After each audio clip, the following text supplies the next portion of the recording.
அனைவருக்கும் வணக்கம். ரிதன்யாவுடைய வழக்கை தலைகீழாக மாற்றிய நபர். சற்று முன் வெளியான திடுக்கிடும் தகவல். இதை பற்றி தான் நம்ம இந்த வீடியோவில் டீட்டெயிலாக பார்க்க போகிறோம். ஸோ முடிந்த அளவுக்கு இந்த வீடியோவை ஸ்கிப் பண்ணாமல் முழுமையாக பாருங்கள். இந்த வீடியோக்குள்ளே போகிறதுக்கு முன்னாடி இந்த வீடியோக்கு ஒரு லைக் பட்டனை ப்ரெஸ் பண்ணிடுங்க. நீங்கள் இது வரைக்கும் என்னோட சேனலை சப்ஸ்கிரைப் பண்ணாமல் இருந்தீங்கன்னா மறக்காமல் சப்ஸ்கிரைப் பண்ணிக்கோங்க. கூடவே அந்த பெல் சிம்லையும் மறக்காமல் கிளிக் பண்ணிக்கோங்க. சரி, வாங்க இப்போ நாம் வீடியோக்குள்ளே போகலாம். ரிதன்யாவுடைய ஜாதகத்துப்படி அவங்களுக்கு 25 வயசுக்கு மேலே தான் கல்யாணம் பண்ணணும் அப்படின்னு சொல்லிட்டு ரிதன்யாவுடைய குடும்ப ஜோசியர் சொல்லிட்டாரு. அதனால் அவங்க சொந்த பந்தத்தில் இருக்கவங்களுக்குலாம் 23 வயதிலே திருமணம் செஞ்சு வச்சாலும் கூட ரிதன்யாவுக்கு 25 ஆகிற வரைக்கும் வெயிட் பண்ணியிருக்காங்க. அதன் பிறகு தான் 25 வயசுக்கு மேலே தான் மாப்பிள்ளை பார்க்க ஆரம்பிச்சிருக்காங்க. கிட்டத்தட்ட 3 ஆண்டுகளாகவே ரிதன்யாவுக்கு ஜாதகம் பொருந்தாமல் இருந்திருக்கு. ஒன்று, வசதியான குடும்பம் இல்லாமல் இருந்திருக்கு. வசதியான குடும்பமாக இருந்தாலும் மாப்பிள்ளை வேலை செய்யாமல் ஊதாரியாக ஊர் சுற்றுற மாதிரி இருந்திருக்கு. ரிதன்யா தன்னுடைய தந்தை கிட்ட ஒரு விஷயத்த சொல்லியிருக்காரு. எவ்வளோ பெரிய பணக்கார குடும்பமாக இருந்தாலும் சரி, ஆனால் மாப்பிள்ளை ஏதாவது ஒரு வேலை செய்யணும், கூலி வேலைக்கு போனால் கூட சரிதான், அதாவது ஏதாவது ஒரு வேலை செய்யணும் அப்படிங்கிறதுக்காக அவங்க கூலி வேலைக்கு போனாலும் கூட பரவாயில்ல, நான் அவளை கட்டிக்கிறேன், அதுக்காண்டி சும்மா வீட்டில் இருக்கிற ஆட்கள் எனக்கு வேண்டாம் அப்படிங்கிற மாதிரி ஒரு கண்டிஷனும் போட்டிருக்காங்க. இந்த கண்டிஷனுக்கு மேட்ச் ஆகிற மாதிரி தான் ரிதன்யாவுடைய அப்பா மாப்பிள்ளை பார்க்க ஆரம்பிச்சிருக்காரு. புரோக்கர்கிட்டையும் நல்ல வசதியான குடும்பமாக பார்த்து ஜாதகத்தை கொடுத்து இந்த மாதிரி பொருந்துச்சுன்னா சொல்லுங்கள் அப்படின்னு சொல்லி கொடுத்துருக்காரு. வசதி கம்மியான குடும்பத்துக்கு என் பொண்ணுடைய ஜாதகத்தை கொடுக்க வேணாம் அப்படின்னு சொல்லியிருக்காரு. இந்த மாதிரி பார்க்க ஆரம்பிச்சிருக்காங்க. நிறைய இடத்துல ஜாதகம் பொருந்தினா கூட பையன் வேலை செய்யாமல் இருந்திருக்காரு. பையன் வேலை செஞ்சாலும் கூட குடும்பம் நல்ல பெரிய சொல்கிற அளவுக்கு நல்ல குடும்பம் இல்லாமல் இருந்திருக்கு. இப்படியே தட்டி ஒரு 2-3 வருஷமாக நாட்கள் கடந்துக்கிட்டே இருந்திருக்கு. அப்போ ரிதன்யாவுடைய அப்பா வருத்தப்பட்டு ரிதன்யா கிட்ட சொல்லியிருக்காரு, என்னம்மா இது, நம்ம சொந்த பந்தம் எல்லாமே 23 வயசுலேயே கல்யாணம் பண்ணுறாங்க, உனக்கு 25 வயசுக்கு மேலே தான் மாப்பிள்ளை பார்க்கணும்னு ஜோசியர் சொன்னதால் நம்ம 25 வயசுக்கு மேலே மாப்பிள்ளை பார்க்க ஆரம்பித்தோம். ஆனால் நமக்கு ஏற்ற மாதிரி அது எதுவுமே அமையலையம்மா, ஏனம்மா இப்படி பண்ணுது, நமக்கு ஏதாவது பரிகாரம் பண்ணணுமா அப்படி இப்படின்னு சொல்லிட்டு தான் மகக்கிட்ட புலம்பியிருக்காரு. அப்போது ரிதன்யா தன்னுடைய தந்தை கிட்ட சொல்லியிருக்காங்க, கவலைப்படாதீங்கப்பா, எனக்குன்னு இதுக்கப்புறமா ஒருத்தன் பிறந்து வரப்போகிறான், ஏற்கனவே பிறந்துட்டான், நம்ம வீட்டு அட்ரஸை அவன் தொலைச்சிட்டான், அவனுக்கு நம்ம வீட்டு அட்ரஸ் கிடச்சதுமே நம்ம வீட்டுக்கு தானாக வந்துடுவான், அதுக்கு கொஞ்சம் டைம் ஆகும், கொஞ்சம் பொறுமையாக இருங்கப்பா அப்படின்னு சொல்லிட்டு என்னுடைய அப்பாவுக்கு ஆறுதல் சொல்லியிருக்காங்க. ஆனால் இந்த சமயத்திலேயே பார்த்திங்கன்னா கவினுடைய குடும்பத்தார் ரிதன்யாவுடைய குடும்பத்தாருக்கு ஜாதகத்தை கொடுத்துருக்காங்க. ஆனால் இவங்க ஆரம்பத்தில் விசாரிக்கும்போது, கவினுடைய குடும்பத்தில் விசாரிக்கும்போது குடும்பம் நல்லா இருக்குது, ஆனால் மாப்பிள்ளை எந்த விதமான வேலையும் செய்யலை அப்படின்னோடனே ரிதன்யாவுடைய கண்டிஷனுக்கு அவர் ஒத்து வரலைன்னொடனே அந்த விஷயத்தை அப்படியே கிடப்பில் போட்டுட்டாங்க. ஆனால் கவினுடைய குடும்பத்தாருக்கு ரிதன்யாவை எப்படியாவது கல்யாணம் பண்ணிடணும் அப்படின்னு சொல்லிட்டு ரொம்ப ஆர்வமாக இருந்திருக்காங்க. இதனால் அந்த பகுதியை சேர்ந்த ஒரு புரோக்கரை பிடிச்சிருக்காங்க. அவர் அந்த ஏரியாவில் பார்பராக இருக்கார், சைடில் திருமண புரோக்கராகவும் இருக்கார். அவர் தான் ரிதன்யா குடும்பத்துக்கு புரோக்கராகவும் இருக்கிறாரு. ஸோ அவரை பிடிச்சிருக்காங்க. பிடிச்சி என்னாச்சு, இந்த மாதிரி நாங்கள் ஜாதகத்தை தான் கொடுத்து எவ்வளோ நாள் ஆச்சு, எந்த விதமான பதிலும் இல்லையே, என்ன ஏது அப்படின்னு சொல்லி கேட்டிருக்காரு. அப்போ தான் இந்த விஷயத்தை அவங்க சொல்லியிருக்காங்க. இந்த மாதிரி பையன் மாப்பிள்ளை எந்த வேலையும் செய்யாமல் இருக்கிறார்ல, அதனால் அவங்க விரும்பலை அப்படின்னு சொல்லியிருக்காங்க. அதே சமயத்தில் இன்னொரு விஷயத்தையும் சொல்லியிருக்காங்க. அவருடைய தம்பி, அதாவது ரிதன்யாவுடைய சித்தப்பா ஒரு ஹோட்டல் வச்சுருக்காரு, நீங்கள் வேணால் அவரை பார்த்து பேசுங்களேன் அப்படிங்கிற மாதிரியும் சொல்லியிருக்காங்க. என்ன ஹோட்டல் என்ன ஏதுன்னு விசாரிக்கும் போது தான் அவங்க அடிக்கடி போய் சாப்பிடக்கூடிய அந்த ஹோட்டலில் தான் போயிட்டு கவினுடைய குடும்பத்தார் சாப்பிடுவாங்க. ஸோ அந்த ஹோட்டலாக அவர் எனக்கு நிறைய பழக்கமாச்சு அப்படின்னு சொல்லிட்டு அப்புறம் கவினுடைய ஃபேமிலி அந்த ஹோட்டலுக்கு சாப்பிட போயிருக்காங்க. சாப்பிட்டுட்டு ரிதன்யாவுடைய சித்தப்பாவான பூபதியை பார்த்து பேசியிருக்காங்க. இந்த மாதிரி நாங்கள் ஜாதகம் கொடுத்தோம், உங்கள் அண்ணன் எந்த விதமான பதிலும் சொல்லாமல் இருக்கிறாரு, என்ன ஏது அப்படின்னு சொல்லி கேட்டிருக்காங்க. அப்போவும் அவரும் அதே விஷயத்தை தான் சொல்லியிருக்காரு. இல்லை, என் அண்ணன் மாப்பிள்ளை ஏதாவது ஒரு வேலை பார்க்கணும் அப்படிங்கிறதுக்காக தான் உங்கள் பையன் வேலை பார்க்கல அப்படின்னு தெரிஞ்சதுமே நாங்கள் அந்த ஜாதகத்தை அப்படியே கிடப்பில் போட்டுட்டோம் அப்படின்னு சொன்னோடனே, இல்லை, என் பையன் வேலைக்கு போகல, அவன் கலெக்டருக்கு படிச்சுக்கிட்டு இருக்கான், அவன் ஐஏஎஸ் எக்ஸாமோ ஐபிஎஸ்க்கு படிச்சுட்ருக்கான், அந்த மாதிரி ஒரு ஃபீல்டில் போகணும்னு சொல்லி தான் அவன் ப்ரிப்பேர் ஆகிட்டு இருக்கான் அப்படிங்கிற மாதிரி சொல்லியிருக்காங்க. ஓ அப்படியா அப்படின்னு சொல்லிட்டு ரிதன்யாவுடைய சித்தப்பா ரிதன்யாவுடைய தந்தையான அண்ணாதுரைக்கு இந்த தகவலை சொல்லியிருக்காங்க. அதுக்கப்புறமா ஜாதகத்தையும் பார்த்துருக்காங்க. ஜாதகமும் பொருந்துருச்சு. அப்போ ரிதன்யா கிட்ட சொல்லியிருக்காங்க, இந்த மாதிரி மாப்பிள்ளை ஐஏஎஸ்க்கு படிச்சுட்டு இருக்காராமா, அந்த எக்ஸாம் எழுதிட்டு இருக்காரா, உனக்கு ஓகேவா அப்படின்னு சொல்லி கேட்டிருக்காங்க. அப்போ ரிதன்யா சொல்லியிருக்காங்க, இருந்தாலும் நான் அவர்கிட்ட பேசணும், நான் பேசி அவர்கிட்ட பேசின பிறகு நான் என்னோடய முடிவை சொல்கிறேன். அதுக்கப்புறம் நீங்கள் உங்களுடைய முடிவை நீங்கள் சொல்லுங்கள். நான் பேசும்போது எனக்கு ஒத்து வரலை அப்படின்னா நான் உங்கள்கிட்ட வந்து சொல்லிடுவோம்பா, நீங்களும் அதை பற்றி நீங்கள் பேசக்கூடாது அப்படின்னு சொல்லியிருக்காங்க. சரின்னு சொல்லிட்டு ஒரு நாள் வந்து ரிதன்யாவும் கவினும் வந்து நேரில் சந்தித்து பேசுறதுக்கான ஏற்பாடுகளையும் பண்ணியிருக்காங்க. அதே மாதிரி ரிதன்யா வந்து கவினை பார்த்து பேசியிருக்காங்க. அப்போ கவின் அதே மாதிரி தான் சொல்லியிருக்காரு. நான் இந்த மாதிரி ஏற்கனவே 2 தடவை எக்ஸாம் எழுதியிருக்கேன், நான் தொடர்ந்து படிச்சுட்டு தான் இருக்கேன், கூடிய சீக்கிரத்தில் நான் ஐஏஎஸ் ஆயிடுவேன் அப்படி இப்படின்னு சொல்லியிருக்காரு. உடனே ரிதன்யாவும் சரி ஓகே, இவர் வந்து ஐஏஎஸ் படிச்சுட்டு இருக்காரு, அப்போ நம்ம வீட்டை சும்மா இல்லை, ஏதாவது ஒரு ஃபீல்டில் போகணும் தான் முயற்சி பண்ணிகிட்ருக்காரு, நம்ம இவரை கல்யாணம் பண்ணிக்கலாம் அப்படிங்கிற ஒரு இடத்துக்கு வந்துடுறாங்க. வீட்டுக்கு வந்துட்டு அதே மாதிரியே தன்னுடைய தந்தைக்கிட்டையும் சொல்லிடுறாங்க, எனக்கு கல்யாணத்தில் சம்மதம் அப்படின்னு சொல்லிடுறாங்க. அதன் பிறகு வந்து கல்யாணத்துக்கான ஏற்பாடுகள் நடத்தப்படுது. அதன் பிறகு கவினுடைய குடும்பத்தை என்ன பண்ணுறாங்கன்னா, அந்த புரோக்கரை அழைச்சிட்டு வந்து சரி கல்யாணம் பண்ணணும்னு முடிவாயிடுச்சு, எவ்வளோ வரதட்சணை கொடுப்பாங்க அப்படின்னு சொல்லி கேட்குறாங்க. அப்போது வரதட்சணையாக சரி நான் கேட்டு சொல்கிறேன் அப்படின்னு சொல்லிட்டு அந்த புரோக்கர் என்ன பண்ணுறாருன்னா, முதல்ல வந்து நேராக போயிட்டு ரிதன்யாவுடைய அம்மாவை பார்த்து பேசுகிறாங்க. இந்த மாதிரி நீங்கள் பொண்ணுக்கு என்னம்மா செய்வீங்க அப்படின்னு சொல்லி கேட்குறாங்க. ஆனால் அந்த ஊரில் வந்து பார்த்திங்கன்னா இந்த மாதிரி டைரெக்டாக பெண் வீட்டார் போய்ட்டு மாப்பிள்ளை வீட்டார் போயிட்டு பெண் வீட்டாரில் போய் கேட்க மாட்டாங்க, நீங்கள் எவ்வளோ வரதட்சணை போடுவீங்க, எவ்வளோ நகை போடுவீங்க, என்ன செய்வீங்க அப்படின்னு சொல்லி கேட்க மாட்டாங்க. புரோக்கர் மூலமாக தான் வந்து இதை வந்து அவங்க மூவ் பண்ணுவாங்க.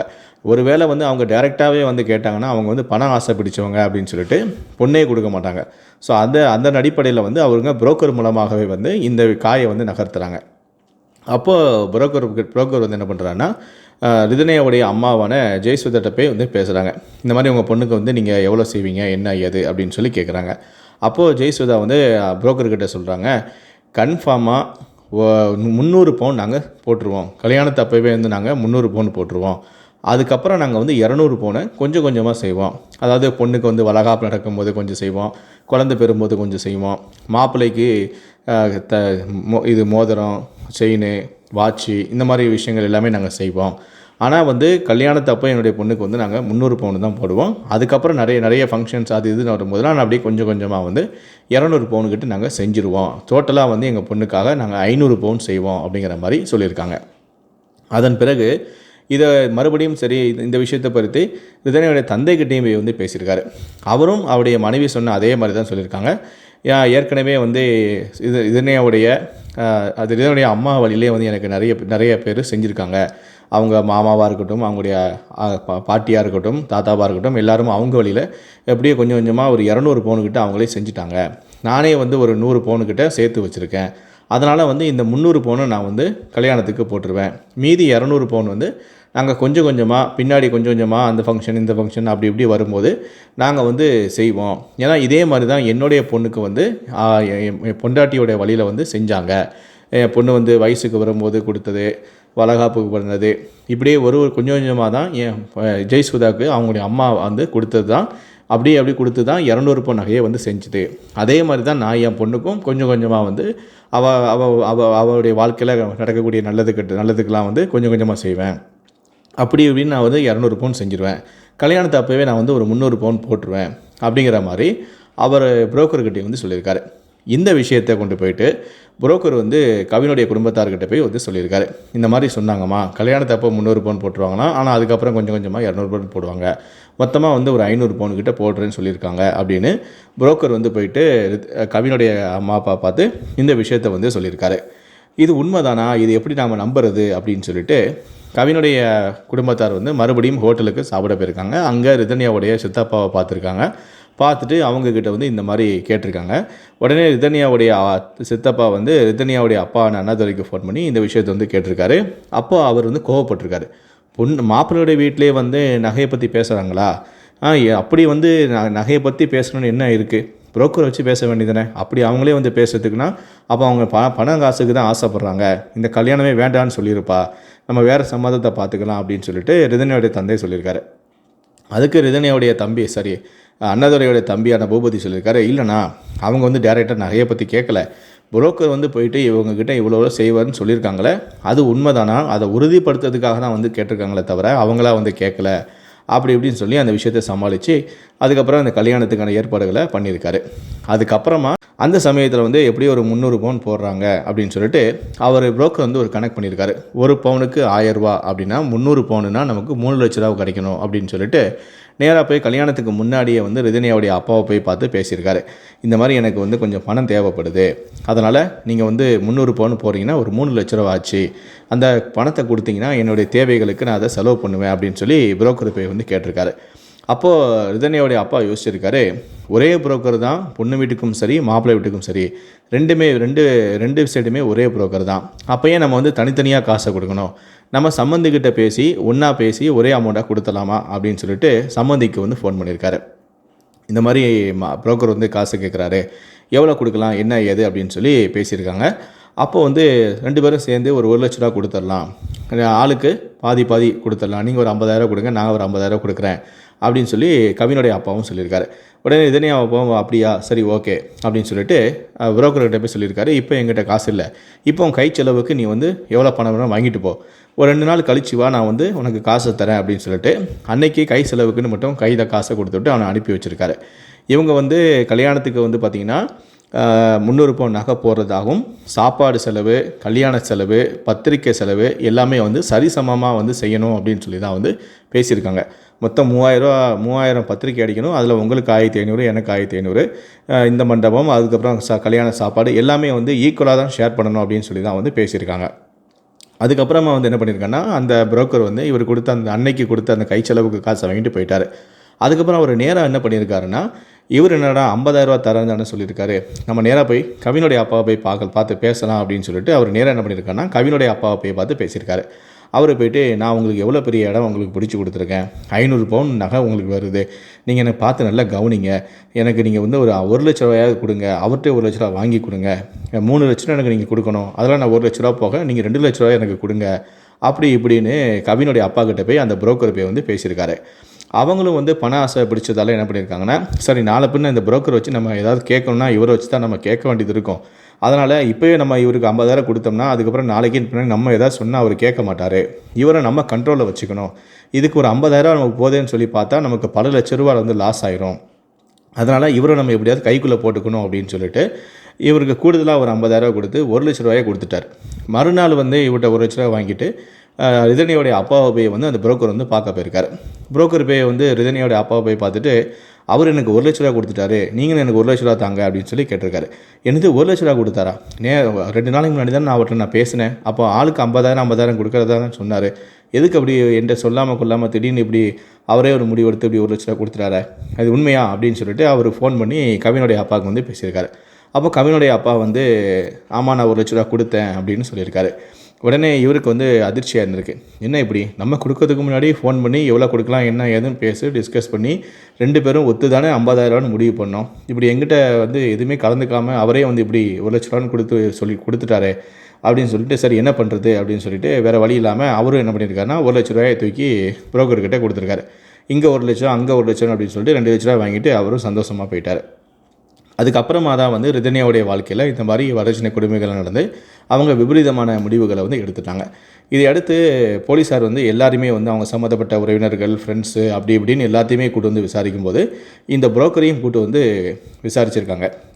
அவர் கொடுத்த அந்த வாக்குமூலம் தான் வந்து ரிதன்யாவுடைய வழக்கில் வந்து வரதட்சணை கொடுமையிலே நடக்கலை அப்படின்னு சொல்லிட்டு அறிக்கையை வந்து கொடுக்கக்கூடிய அளவுக்கு அந்த நபர் வந்து இந்த வழக்கை வந்து தலைகீழாகவே மாற்றிட்டார். அவர் வந்து என்ன மாதிரி வாக்குமூலம் கொடுத்துருக்காருன்னா, ரிதன்யா கவினுடைய குடும்பத்தார் வந்து இவ்வளோ கொடுங்க அவ்வளோ கொடுங்கன்னு வந்து கேட்கல, அவர் தான் வந்து நான் இவ்வளோ செய்வேன் அவ்வளோ செய்வேன்னு சொன்னாரே தவிர இவங்க வந்து எனக்கு அவ்வளோ வேணும் இவ்வளோ வேணும்னு கேட்கல அப்படிங்கிற மாதிரி, இவங்க வரதட்சணையே கேட்கல அப்படிங்கிற மாதிரி ஒரு வாக்குமூலமாக வந்து அவர் கொடுத்ததால தான் இந்த வழக்கில் வந்து ஆர்டிஓ வந்து ரிதன்யாவுக்கு வந்து வரதட்சணை கொடுமைகளை நடக்கலை அப்படிங்கிற மாதிரி கோர்ட்டில் வந்து ஒரு அறிக்கையை வந்து சப்மிட் பண்ணியிருக்காங்க அப்படின்னு சொல்லிட்டு ஒரு தகவல் வந்து தற்போது வெளியாக இருக்குது.